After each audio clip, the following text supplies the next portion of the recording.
వ్యభిచారము చేయవద్దని చెప్పబడిన మాట పాత నిబంధనలో వ్యభిచారం చేయవద్దని చెప్పారు కదా అని అంటూ నెక్స్ట్ ఏమంటున్నాడు చూడండి. నేనంటే ఎవరక్కడ? యేసయ్య. యేసయ్య మీతో చెప్పేది ఏంటంటే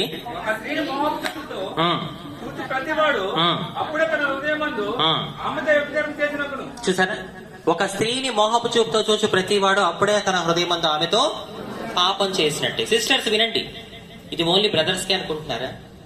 అంటే సందర్భంలో దేవుడు పురుషుల గురించి చెప్పాడు కాబట్టి ఇది ఓన్లీ బ్రదర్స్ కి అనుకుంటున్నారా?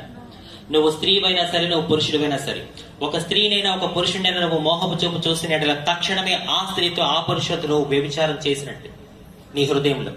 అలా చేస్తే దేవుడు ఏమంటాడు తెలుసా? కింద వచ్చిన చదవండి, ఇంటికి వెళ్ళాక చాలు చాలు చాలు సమయం లేదు, నీ కుడి కన్ను తప్పు చేస్తే దాన్ని తీసి పారవేయి.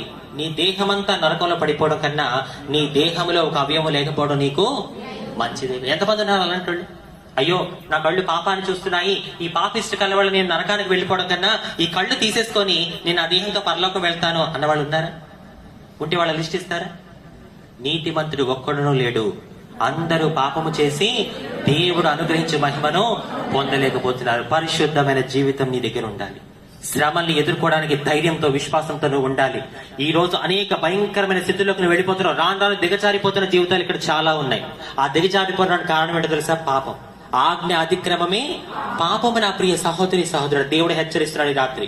ఒక బిచ్చగడ్డ చేత హెచ్చరిస్తున్నాడు దేవుడు ఈ రాత్రి. నువ్వు గనక మార్చుకోగలిగితే, నీ ప్రవర్తన మార్చుకోగలిగితే, నిన్ను నువ్వు కంట్రోల్ చేసుకోగలిగితే, శరీర కోరికలు జయించే శక్తిని దేవుడు మీకు దయచేయను గాక. ఆ పాపిష్టి పనుల వల్ల నీ భర్తకు అన్యాయం చేస్తున్నావు, నీ భార్యకు అన్యాయం చేస్తున్నావు, నీ పిల్లలు అన్యాయం అయిపోతున్నారు, దేశంగాని దేశంలో సర్వనాశనం అయిపోతుంది నీ జీవితం.